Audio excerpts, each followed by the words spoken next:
Terpujilah Tuhan kami, Yesus Kristus. Allah yang setia, Allah yang baik, Allah yang tidak pernah berubah. Dulu, sekarang, sampai selama-lamanya. Kami akan mendengarkan ajaran firman Tuhan. Roh Kudus memimpin kami, menuntun kami semua. Hari demi hari mengerti dengan tepat, dengan baik seluruh kebenaran firman Tuhan. Dan kami melakukan apa yang kami pahami dalam kehidupan kami setiap hari. Pakailah hamba-Mu ini ya Tuhan, dalam nama Tuhan Yesus kami berdoa. Amin. Silakan duduk Bapak Ibu sekalian.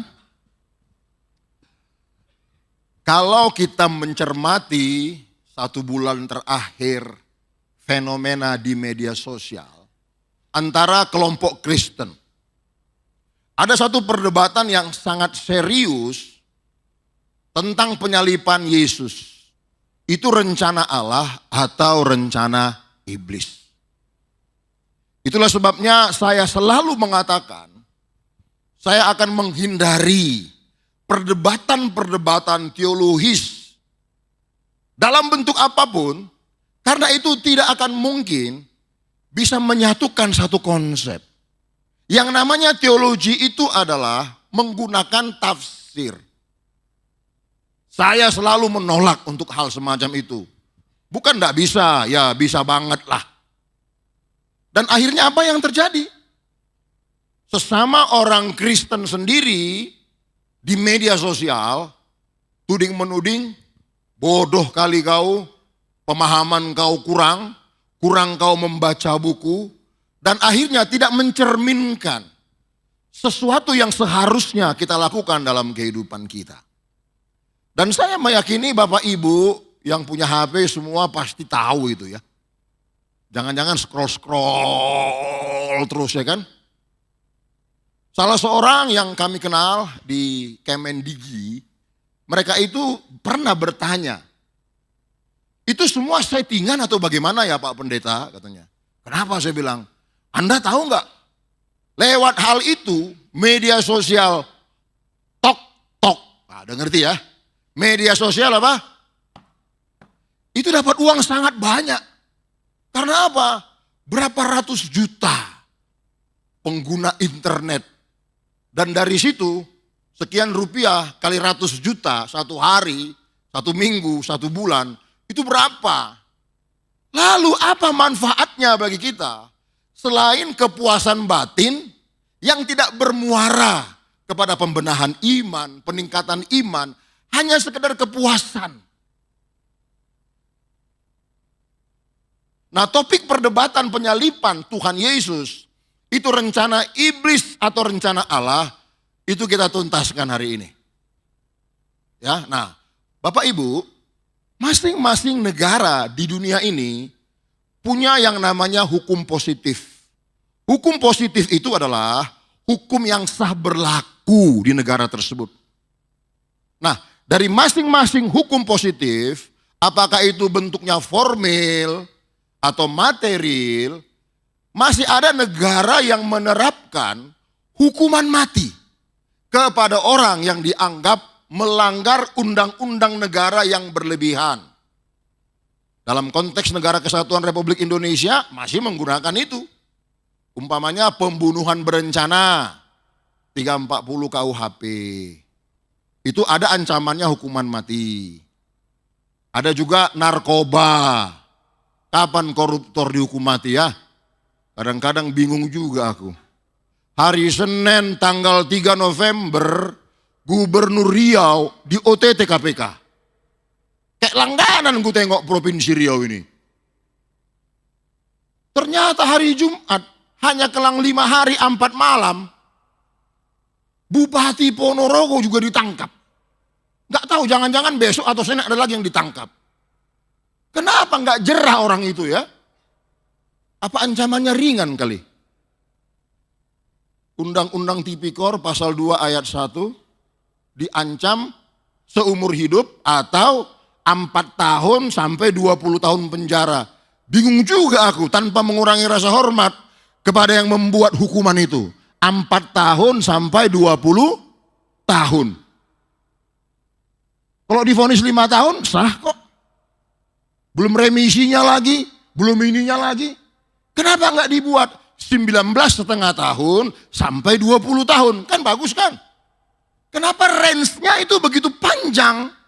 4 tahun sampai 20 tahun. Ada lagi ayat berikutnya, 1 tahun sampai 20 tahun.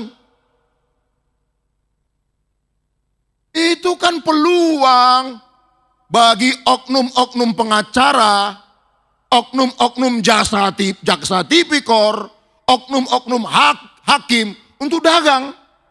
Dibeli itu keputusannya. Oknum loh ya, saya tidak mengatakan semua, harus hati-hati kalimatnya. Jangan sampai pengacara marah sama aku. Lewat mana bapak itu pulang, kusomasi nanti dia. Saya tidak melanggar hukum kalau mengatakan oknum. Karena bukan 1-2 pengacara yang ditangkap. Karena dia menjadi oknum. Coba undang-undang itu dibuat, dihukum 19,5 tahun sampai 20, kan bagus kan? Oh itu kan tergantung ringan beratnya perkara apa, tergantung berapa jumlahnya, whatever lah.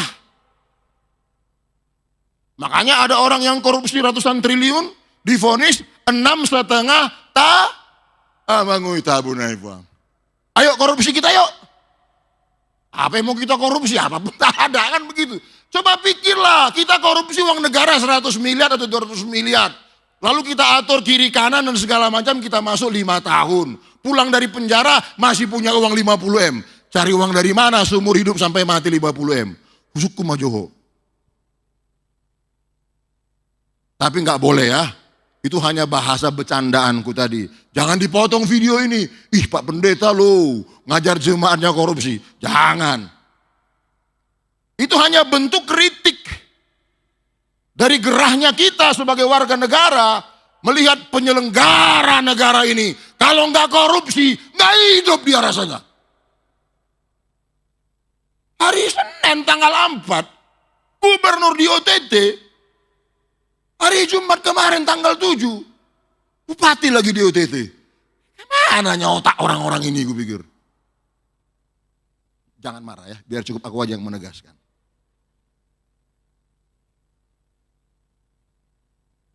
Jadi masing-masing negara itu punya hukum positif untuk memberlakukan hukuman mati. Hanya begini, tentang hukuman mati itu eksekusinya beda-beda. Ada yang digantung, ada yang dipancung, ada yang disuntik mati, ada yang ditembak. Kalau Indonesia menggunakan apa? Tembak mati. Nah, kalau penyaliban dalam konteks pemerintahan Kekaisaran Romawi zaman kehidupan Tuhan Yesus dulu, hukum positif di Kekaisaran Roma untuk menghukum mati seseorang yang menurut pandangan hukum Roma makar melawan pemerintahan, itu harus disalib. Itu hukum positif di Kekaisaran Roma. Jadi karena Yesus hidup di dalam masa pemerintahan dunia Kekaisaran Roma, maka eksekusinya hukuman mati. Kalau bukan di Kekaisaran Roma, di negara Arab, di kalau di Indonesia, ditembak. Jadi polemiknya itu nggak lengkap, nggak utuh. Makanya sekarang kita bikin lengkap. Dan pesannya Bapak Ibu jemaat yang kami sayangi, kalau Bapak Ibu melihat polemik di media sosial yang membagongkan hati dan pikiranmu, tanya kepada kami semua pendeta-pendetamu. Kujamin 5.000%. Nggak lebih pandai orang itu daripada kami. Sombong kali Bapak ini. Bukan sombong. Nggak lebih pandai orang itu. Hebat ini, hebat ini. Aduh sorry to say lah. Nggak iri aku. Mau iri apa? Tok-tok suruh saya live terus. Nggak mau aku. Habis waktuku. Masa kerjaku live. Cari gift. Kayak ada pendeta. Ayo kasih topi dong. Amangui tahe. Sorry lah. Jadi sekali lagi, kalau ada perdebatan teologi di medsos, kadang-kadang kan ibu-ibu di rumah sambil masak kan lihat medsos kan. Lihat tok-tok paling mana, scroll begitu kan. Nah kalau ada perdebatan teologi, tanya kepada kami. Pendeta-pendeta Bapak Ibu ya. Jangan bingung. Kujamin 5.000%. Nggak lebih pandai orang itu daripada kami.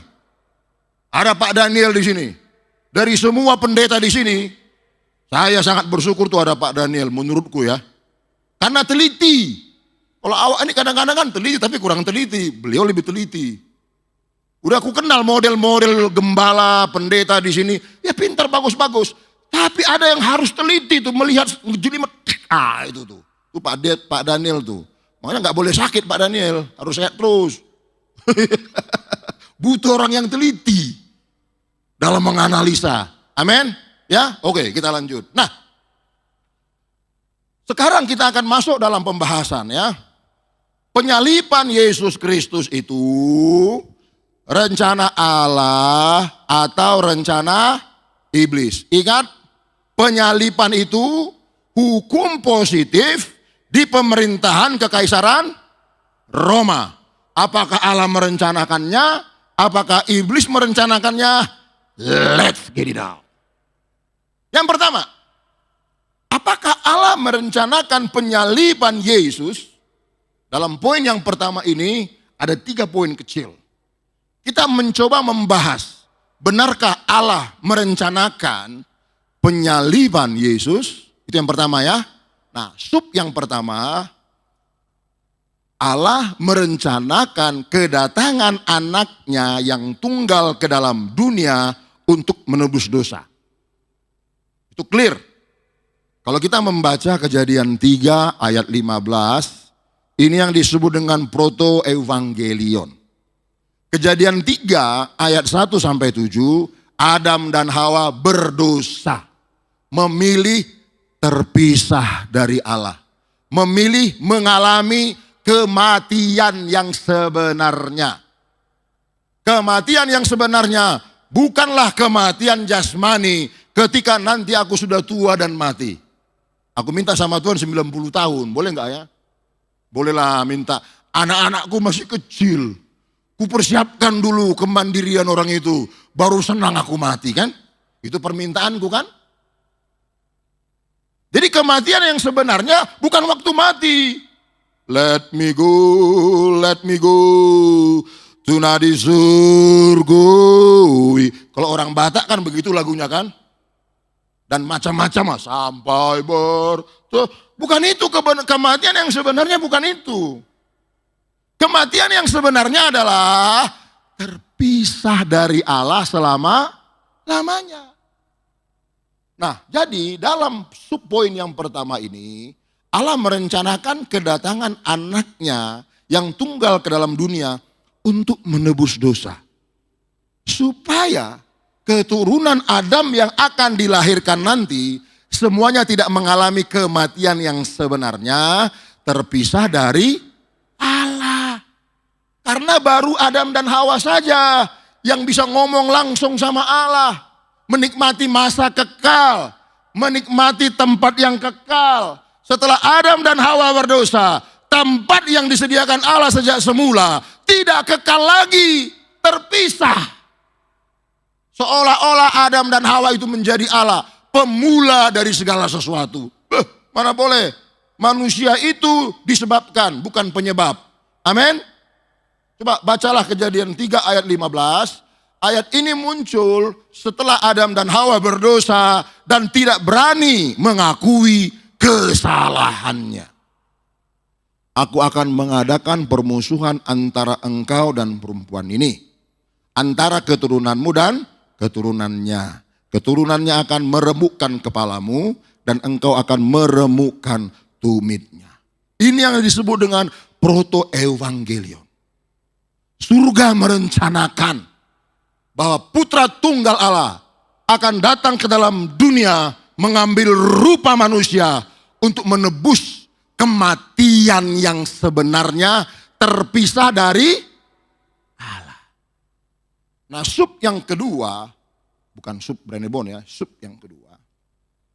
Allah menyatakan bahwa dalam misi penebusan dosa, untuk menebus dosa turunan tersebut, anak tunggalnya akan mengalami penderitaan yang berat sampai mati. Allah sudah merencanakan itu. Yang pertama tadi direncanakan untuk datang. Oke? Mengambil rupa manusia ke dalam dunia yang sudah berdosa. Nah, dalam misi penebusan dosa itu, anak itu akan mengalami penderitaan yang berat, bahkan sampai mati. Kalau kita membaca Yesaya 53 ayat 1 sampai 9, itu panjang kali ya. Tapi nggak apa-apalah, kubacalah semua, oke? Karena wajah-wajah tok-toknya ku tengok ini. Kalau buka medsos lebih banyak, lihat tok-tok apa baca Alkitab? Jujurlah dulu, aku gak mau menghakimi. Ku baca aja lah, kadang-kadang pendeta banyak kali kayaknya, banyak kali gayanya, mau baca ya baca aja. Tapi itulah seni berbicara. Kalau Bapak Ibu belajar ilmu berbicara, harus ada kayak gitunya. Supaya kayak agak menarik sedikit. Betul gak? Iya, ku bacalah pelan-pelan ya. Siapakah yang percaya kepada berita yang kami dengar? Yesaya 53 ayat 1 sampai 9. Dan kepada siapakah tangan kekuasaan Tuhan dinyatakan? Sebagai taruk ia tumbuh di hadapan Tuhan. Dan sebagai tunas dari tanah kering. Ia tidak tampan dan semaraknya pun tidak ada. Sehingga kita memandang dia. Dan rupa pun tidak sehingga kita menginginkannya. Ia dihina dan dihindari orang. Seorang yang penuh kesengsaraan dan yang biasa menderita kesakitan. Ia sangat dihina. Sehingga orang menutup mukanya terhadap dia. Dan bagi kita pun dia tidak masuk hitungan. Tetapi sesungguhnya penyakit kitalah yang ditanggungnya. Dan kesengsaraan kita yang dipikulnya. Padahal kita mengira dia kena tulah, dipukul dan ditindas Allah. Tetapi dia tertikam oleh karena pemberontakan kita. Ia diremukkan oleh karena kejahatan kita. Ganjaran yang mendatangkan keselamatan bagi kita ditimpakan kepadanya. Dan oleh bilur-bilurnya kita menjadi sembuh. Kita sekalian sesat seperti domba. Masing-masing kita mengambil jalannya sendiri. Tetapi Tuhan telah menimpakan kepadanya kejahatan kita sekalian. Dia dianiaya, tetapi dia membiarkan diri ditindas dan tidak membuka mulutnya. Seperti anak domba yang dibawa ke pembantaian. Seperti induk domba yang keluh di depan orang-orang yang menggunting bulunya. Ia tidak membuka mulutnya. Sesudah penahanan dan penghukuman ia terambil. Dan tentang nasibnya, siapakah yang memikirkannya? Sungguh ia terputus dari negeri orang-orang hidup. Dan karena pemberontakan umatku ia kena tulah. Orang menempatkan kuburnya di antara orang-orang fasik. Dan dalam matinya ia ada di antara penjahat-penjahat. Sekalipun ia tidak berbuat kekerasan dan tipu tidak ada dalam mulutnya. Ini perkataan Nabi Yesaya 700 tahun sebelum anak Allah datang ke dalam dunia mengambil rupa manusia. Jadi surga sudah merencanakan, surga sudah tahu karena dosa, karena jahatnya manusia. Dalam misi penyelamatan itu, anak Allah ini akan mengalami penderitaan yang amat berat, bahkan sampai mati. Itu Yesaya pasal 53 ayat 1 sampai 9. Nah, subbagian yang ketiga sebelum saya masuk ke dalam penjelasan singkat. Yang ketiga, rencana Allah perihal memberikan anaknya yang tunggal dituruti oleh anak itu sendiri. Yang pertama tadi kan Allah merencanakan bahwa putranya akan datang ke dalam dunia. Yang kedua, dalam misi penyelamatan itu mengalami penderitaan bahkan sampai mati. Tapi yang ketiga ini yang keren. Rencana perihal memberikan anaknya sampai mati tersebut dituruti oleh Tuhan Yesus. Coba kita membaca Lukas 23 ayat 46 sampai 47. Lalu Yesus berseru dengan suara nyaring, "Ya Bapa, ke dalam tangan-Mu kuserahkan nyawaku." Dan sesudah berkata demikian, ia menyerahkan nyawanya. Ketika kepala pasukan melihat apa yang terjadi, ia memuliakan Allah. Katanya, sungguh orang ini adalah orang benar. Mulai dari Taman Getsemani, ketika Yesus berdoa 3 kali, untuk pertama kali surga tidak merespons doa putra tunggal Allah ini. Biasanya direspon. Orang sakit sembuh, orang mati bangkit, makanan cuma sedikit bisa memberi makan 5.000 orang, dan macam-macam. Tapi kali ini, nggak ada jawaban. Ngeri kali Mak Jong. Tapi dia jalan terus, dianiaya, ditindas, dicambuk, diperlakukan kasar. Dia tidak ada komen. Nah, sampai disalib. Dia tidak tahu apa yang terjadi. Kenapa surga menyerahkannya. Nah, kalimat dia tidak tahu apa yang terjadi, ini dalam konteks kemanusiaannya. Ingat, dia memiliki 2 natur.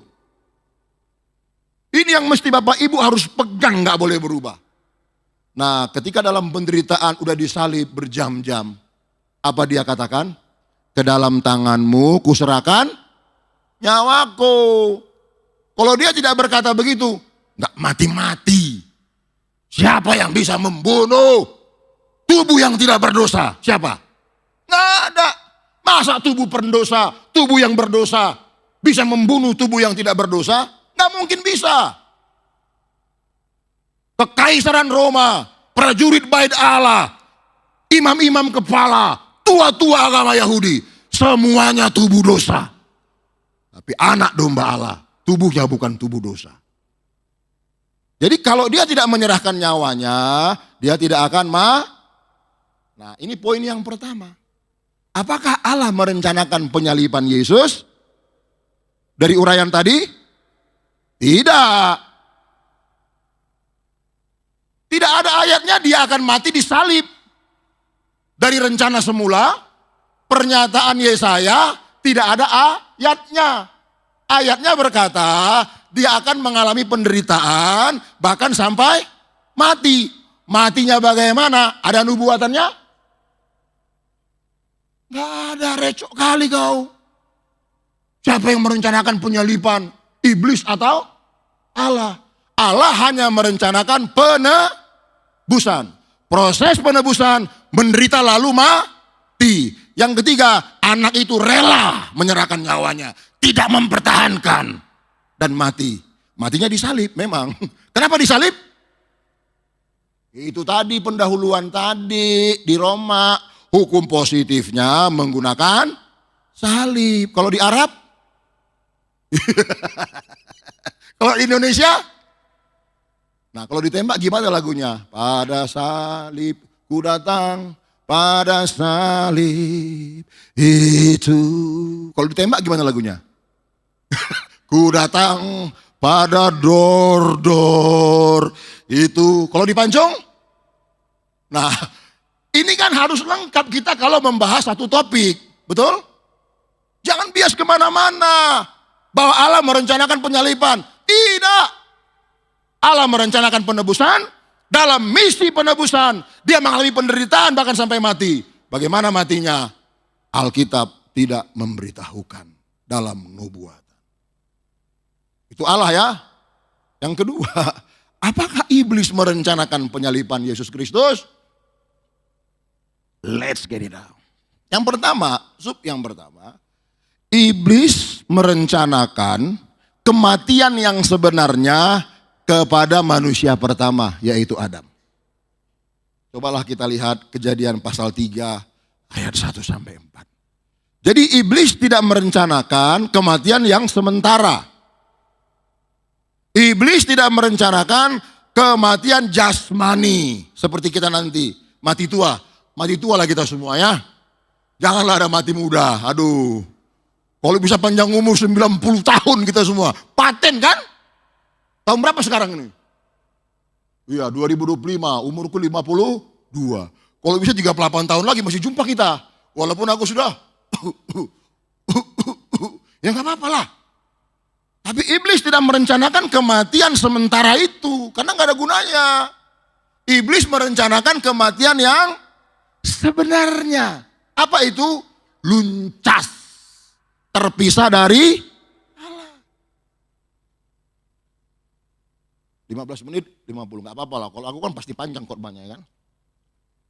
Udah maklum kadang-kadang orang THB. Makanya jangan kebaktian pertama, kebaktian kedua pas. Agak-agak panjang sedikit, gak apa-apa kan. Habis kebaktian udah lapar kali kita, udah cocok itu makan. Mau warteg Karisma, Tegal Bahari, Lapo, ya monggo lah silakan. Ya. Tadi saya lagi memikirkan, habis ini mau makan di mana ya? Belum dapat. Nah, yang kedua, apakah iblis merencanakan penyalipan Yesus? Yang pertama, dalam sub besar yang kedua ini, iblis merencanakan kematian yang sebenarnya kepada manusia pertama, yaitu Adam. Kejadian 3 ayat 1 sampai 4. Adapun ular, ialah yang paling cerdik dari segala binatang di darat yang dijadikan oleh Tuhan Allah. Ular itu berkata kepada perempuan itu, tentulah Allah berfirman, semua pohon dalam taman ini jangan kamu makan buahnya bukan? Lalu sahut perempuan itu kepadanya, buah pohon-pohonan dalam taman ini boleh kami makan. Tetapi tentang buah pohon yang ada di tengah-tengah taman, Allah berfirman jangan kamu makan ataupun raba buah itu nanti kamu mati. Tetapi ular itu berkata kepada perempuan itu, sekali-kali kamu tidak akan mati. Tetapi Allah mengetahui ayat 5, bahwa pada waktu kamu memakannya, matamu akan terbuka dan kamu akan menjadi seperti Allah, tahu tentang yang baik dan yang jahat. Jadi iblis merencanakan kematian yang sebenarnya kepada manusia yang pertama, karena iblis telah memilih jalan itu terlebih dahulu. Sebagai ciptaan, dia tidak mau sujud, tunduk, dan manut kepada yang menciptakannya. Dia menggoda Adam untuk mengikuti langkahnya, terpisah dari Allah. Ini yang disebut dengan mati yang sebenarnya. Nah, dalam rencana ini, iblis berhasil membuat Adam dan Hawa mengalami kematian yang sebenarnya. Luncas. Bukan kata orang yang ini, luncas, bukan begitu. Luncas itu ya bahasa Yunani. Meleset, terpisah dari Allah selama-lamanya. Berhasil loh dia. Nah, karena Allah tahu upah dosa adalah maut, karena begitu besar kasih Allah akan dunia ini, sehingga ia mengaruniakan anaknya yang tunggal, supaya setiap orang yang percaya kepadanya tidak binasa, melainkan beroleh hidup yang kekal selama-lamanya. Makanya direncanakanlah poin yang pertama tadi. Untuk menebus dosa turunan Adam dan Hawa. Apakah Kain melakukan dosa Adam? Jangan makan buah? Enggak. Jangankan melakukan, dengar aja enggak kok. Apakah aku sebagai anak Tuan T. Sialoho dan Nyonya H. Boru Turnip, apakah aku melakukan dosa Adam? Jauh kali, enggak, dengar pun aku kagak. Tapi mengalami dosa turunan. Jadi intinya, iblis berhasil merencanakan kematian yang sebenarnya kepada Adam. Yang kedua, iblis merencanakan kematian yang sebenarnya terpisah dari Allah terhadap anak tunggal Allah dalam misi penebusan dosa. Berhasil atau tidak? Coba kita lihat. Kalau kita membaca Kejadian pasal 3 ayat 1 sampai 4 tadi, cara iblis membuat Adam mengalami kematian yang sebenarnya digoda untuk memakan buah. Artinya melawan perintah Allah. Nah, sekarang bagaimana cara iblis untuk merencanakan supaya putra tunggal Allah dalam misi keselamatan, dalam misi penebusan dosa yang sudah mengambil rupa manusia tadi juga mengalami kematian yang sebenarnya terpisah dari Allah lewat cara melawan Allah. Ada dua cara, paling tidak yang kita baca dalam Alkitab. Apakah cuma dua itu, Pak? Wobuce tahu, aku juga nggak tahu. Cuman yang dicatat Alkitab itu yang kusampaikan. Nggak boleh kita mengandai-andai. Betul? Nggak boleh.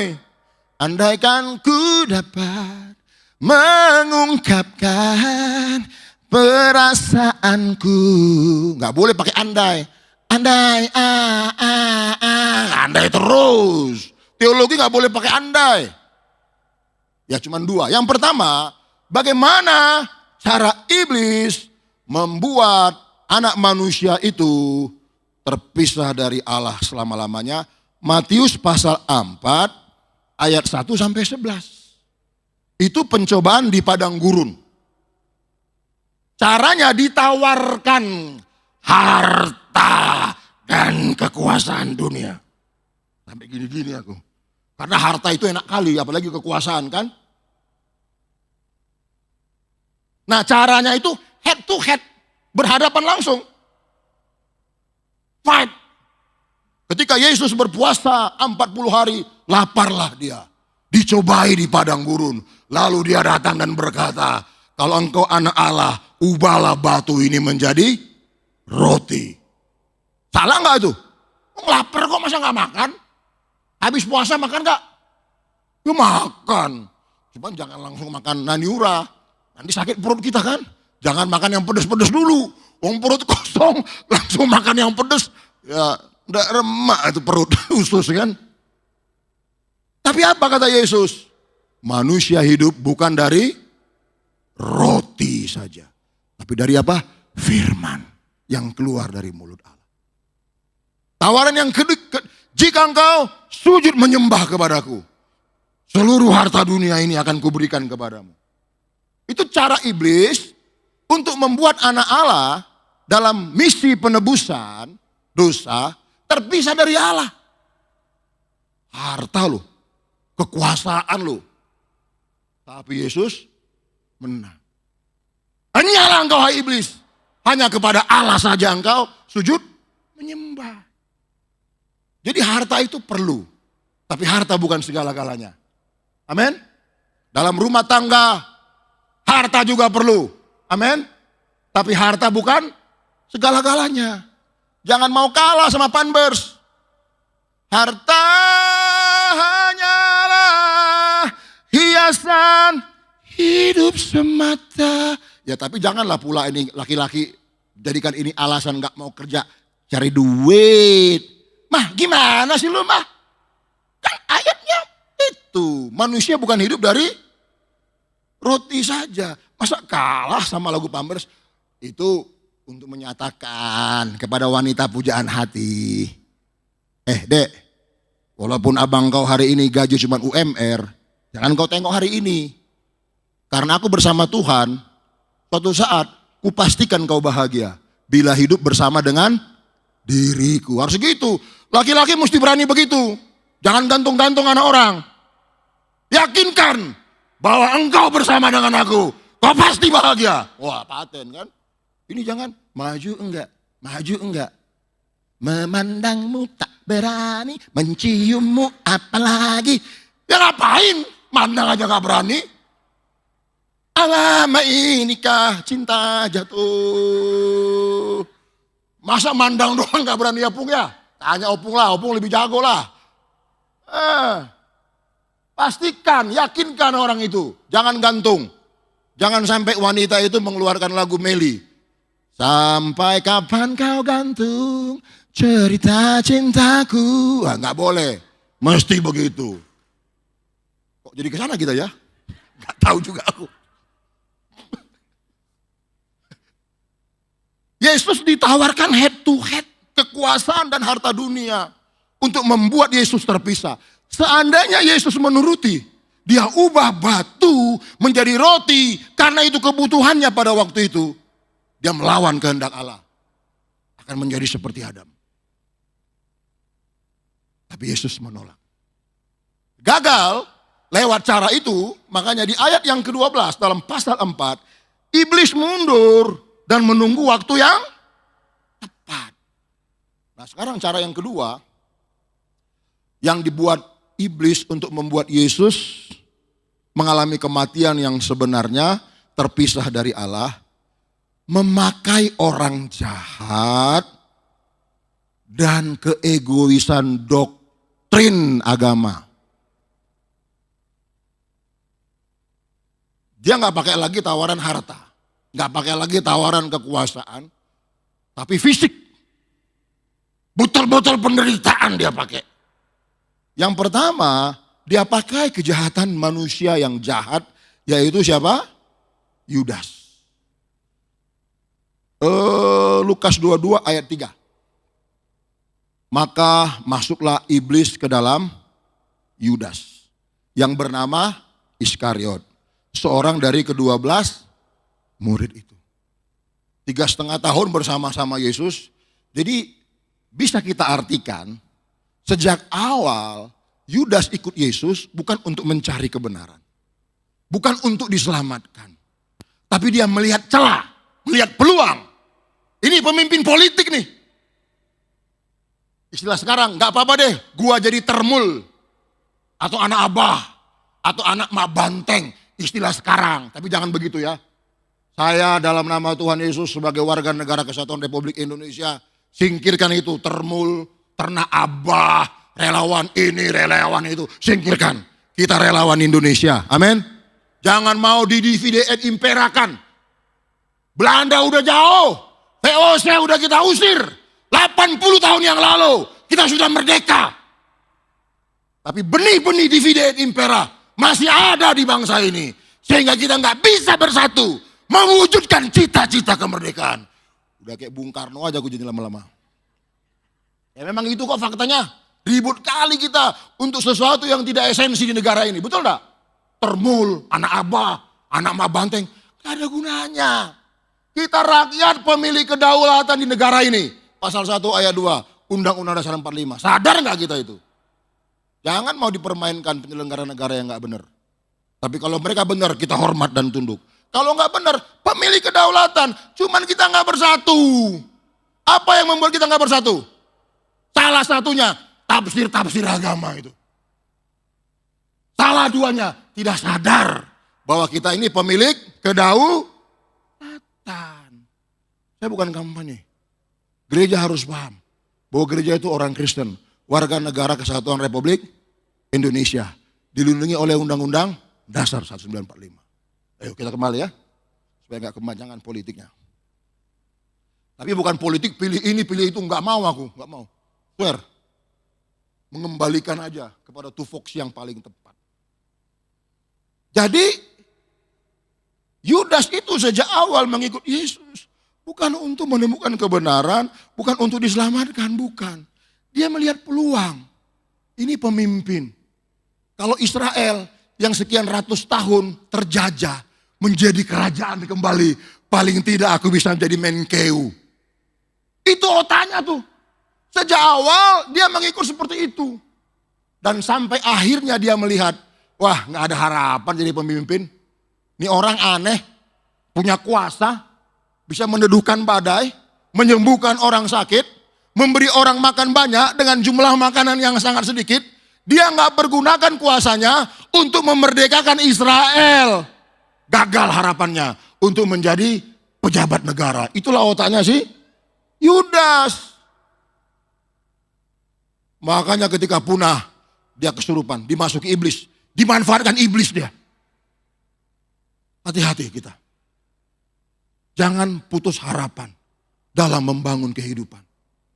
Kalau hari ini kita bekerja, apapun profesi kita, berapapun penghasilan kita, bertahan sampai Tuhan menolong. Jangan pilih cara yang salah. Amin. Jangan pilih cara yang salah. Bertahan. Sampai Tuhan menolong kita. Kalaupun nanti kita mati dalam keadaan itu bukan kematian yang sebenarnya, itu kematian yang sementara. Kita akan bangkit kembali dan hidup selama-lamanya bersama dengan Allah. Itulah pegangan kita. Memang gak enak kalau miskin. Siapa yang bilang miskin itu enak? Kutanya dulu Bapak Ibu, enak gak kalau miskin? Gak enak. Tapi kalau memang itu keadaan pertama sekali gak apa-apa. Bertahan, berdoa, bekerja. Bertahan, berdoa, bekerja. Alright labora. Nggak mungkin nggak berubah. Pasti berubah. Ini bukan teologi kemakmuran. Orang nggak ngerti. Sembarangan ngomong. Teologi kemakmuran. Bukan. Kan udah pernah kukhotbahkan dulu di sini, walaupun spot-spot nggak utuh karena waktunya. Nah, yang kedua yang dipakai iblis adalah ego dari doktrin. Di Lukas pasal 22 ayat 1 sampai 2. Kalau tadi kan ayat 3, ini ayat 1 sampai 2. Hari raya roti tidak beragi yang disebut Paskah sudah dekat. Imam-imam kepala dan ahli-ahli Taurat mencari jalan bagaimana mereka dapat membunuh Yesus. Sebab mereka takut kepada orang banyak. Sejak Yesus muncul melayani, banyak orang takjub. Ahli Taurat, orang Farisi ini muncul di akhir pelayanan Nabi Maleaki. Nabi terakhir dalam pelayanan orang Israel. Sejak saat itu Allah tidak membangkitkan nabi lagi. Mereka tidak punya wahyu, tidak punya petunjuk. Akhirnya orang-orang inilah yang muncul menyatakan Elohim Yahweh itu ada. Dulu nenek moyang kita pernah ditolong dan segala macam. Tetapi tidak ada petunjuk langsung. Tidak ada suara Allah. Allah berdiam diri sampai anaknya itu datang 400 tahun setelah akhir pelayanan Nabi Maleaki. Jadi hanya berteologi, membangun doktrin. Ini ke sini, ini ke sini, ini ke sana. Suka-sukanya. Kayak Tuhan dia. Padahal bukan Tuhan. Itulah. Apakah doktrin salah? Enggak. Aku pun belajar doktrin. Amin. Tapi ingat, doktrin harus tunduk. Ketika yang benar-benar itu ada. Yesus kebenaran itu. Ketika dia datang, dia melayani. Para pembuat doktrin ini enggak sujud. Enggak mengakui. Karena apa? Pengikutnya udah mulai berkurang. Ikut Yesus semuanya. Apa perpuluhannya kurang kali ya? Kolektanya kurang kali ya? Nah, kita tidak tahu. Tapi faktanya begitu. Setiap hari pengikut Yesus semakin bertambah banyak. Bertambah banyak. Bertambah banyak. Lalu mereka iri. Mereka menggunakan doktrin-doktrin sendiri bahwa Yesus melanggar Taurat. Enggak ada Yesus melanggar Taurat. Itu kan karangan mereka kan. Karena iri. Nah, cuman mereka takut membunuh Yesus secara langsung. Satu, karena ada hukum Taurat mereka. Jangan membunuh. Yang kedua, mereka juga takut kepada orang Israel yang sudah banyak menjadi pengikut Tuhan Yesus. Dua hal ini yang membuat mereka tidak berani membunuh Yesus secara langsung. Tapi apa yang terjadi? Rencana iblis untuk membuat Yesus terpisah dari Allah dengan cara melanggar firman Allah. Sehingga Yesus mati selama-lamanya seperti Adam dalam rancangan semula. Batal. Yesus tetap berpegang teguh kepada Allah. Ditawari harta, ditawari kekuasaan, dianiaya, menderita, bahkan sampai mati. Yesus tetap tunduk dan taat kepada Bapa. Apakah iblis merencanakan kematian Yesus di salib? Nggak ada ayatnya. Apakah iblis merencanakan kematian jasmani Yesus? Iblis nggak merencanakan kematian jasmani. Yang direncanakan iblis adalah kematian selama-lamanya terpisah dari Allah lewat cara melawan perintah Allah. Jadi nggak betul itu kalau ada orang berkata, iblis bangga tertawa melihat Yesus mati. Hari kedua mereka masih bangga. Tapi hari ketiga, itu nggak tepat teologinya. Pernah dengar kalimat itu? Ya pernah lah. Dulu pun aku kayak gitunya. Ya maklum lah nggak belajar kan. Dia pikir kemenangan Kristen kemenangan jasmani. Iblis nggak merencanakan kematian sementara ini, enggak. Yang direncanakan orang itu terpisah dari Allah selama-lamanya. Lewat cara melanggar peraturan. Tapi Yesus tidak demikian. Dia tetap tunduk dan taat kepada Allah. Yesus dicobain lewat harta tahta nggak mempan. Dicobain lewat aniaya dan penderitaan juga nggak mempan. Apakah iblis merencanakan penyaliban Yesus? Tidak. Jadi siapa yang merencanakan? Kok recok kali orang itu ribut di media sosial. Jangan ikut-ikut ya. Tanya kami ya. Tanya Pak Felino. Pak Liano. Iya, ada semua kita diskusi. Aku pun kapan dipanggil siap gerak, datang aku. Siap. Kita diskusi sama-sama. Nah yang ketiga yang terakhir nih. Apakah manusia merencanakan penyaliban Yesus Kristus? Tadi Allah tidak. Iblis juga tidak. Apakah manusia merencanakan penyaliban Yesus Kristus? Yang pertama, oknum imam-imam kepala, tua-tua orang Yahudi, dan sebagian orang Yahudi. Merekalah yang merencanakan penyaliban Yesus. Coba kita lihat Yohanes 19 ayat 6 sampai 7. Setelah Yesus berulang kali diperiksa oleh Pilatus, tidak ditemukan kesalahan apapun yang diperbuat Yesus terhadap undang-undang kekaisaran Romawi. Pilatus sebagai representasi penegak hukum yang menegakkan hukum Roma di daerah teritorial jajahan mereka yaitu Israel, memeriksa Yesus yang dituding makar tidak terbukti. Tidak ada kejahatan satupun yang diperbuat Yesus.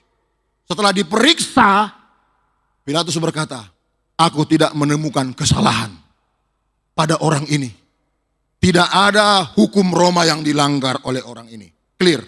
Nah, coba kita lihat, baca Yohanes 19 ayat 6. Inilah teriakan orang-orang jahat yang dirasuk oleh doktrin yang salah.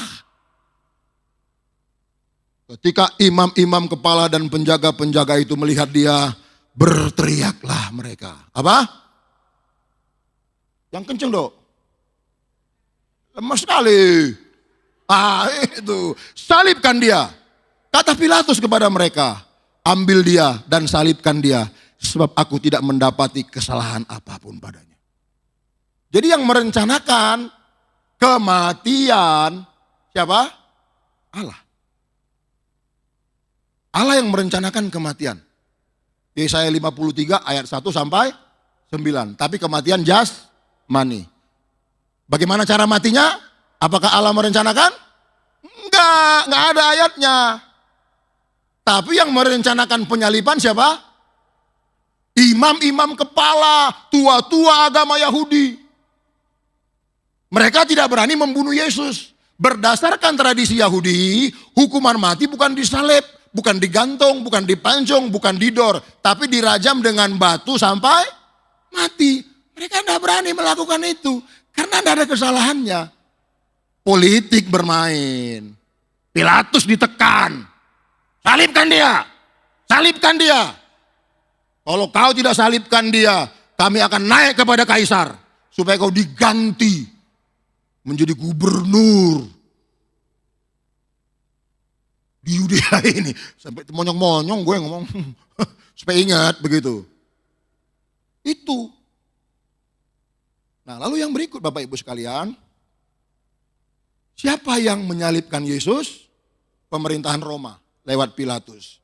Yohanes 19 ayat 15 sampai 16.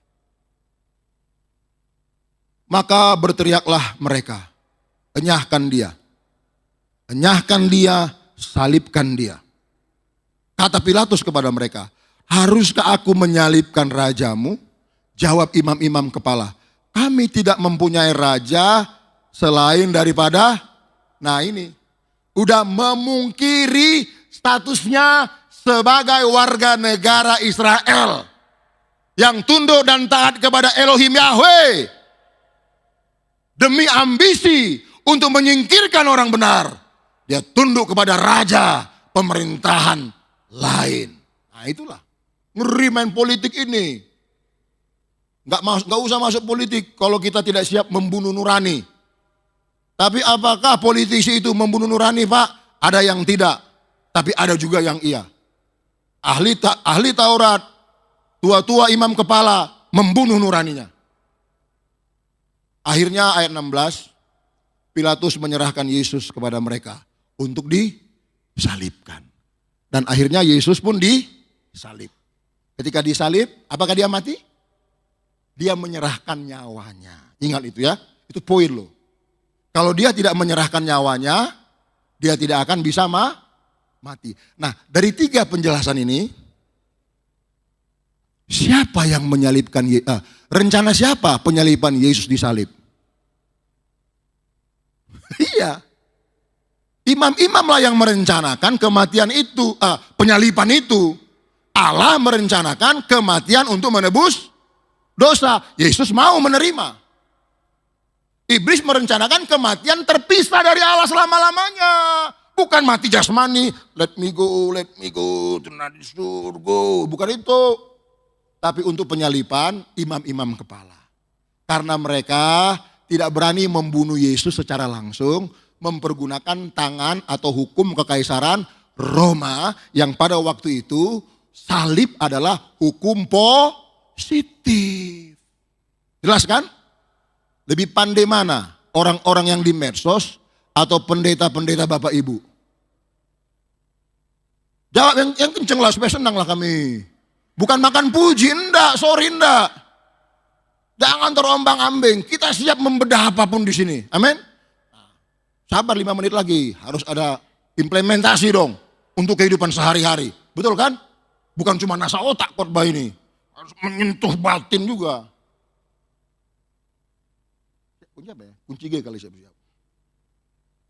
Singkat aja, kesimpulannya adalah jangan terombang-ambing oleh polemikus teologis, debaters, mengaku diri sebagai debaters, opo itu? Siapa yang ngangkat dia sebagai debaters? SK-nya mana? Ngangkat diri sendiri, ngomong di TikTok. Yang diharapkan apa? Topi besar, paus. Kok Bapak tahu? Tahu lah. Apologet yang Bapak Ibu tonton di media sosial.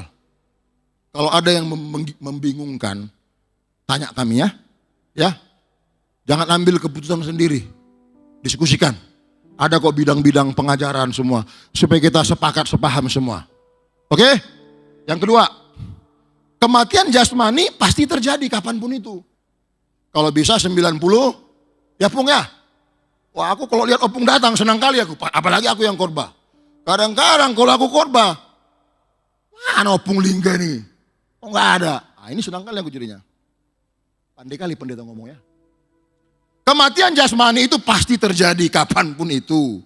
Tetapi kehidupan yang sesungguhnya sudah tersedia karena pengorbanan Tuhan Yesus. Yang ketiga, jangan mengalami kematian yang sesungguhnya, yaitu terpisah dari Allah selama-lamanya. Karena selama hidup kita melanggar firman. Tuhan Yesus memberkati. Amin. Puji Tuhan.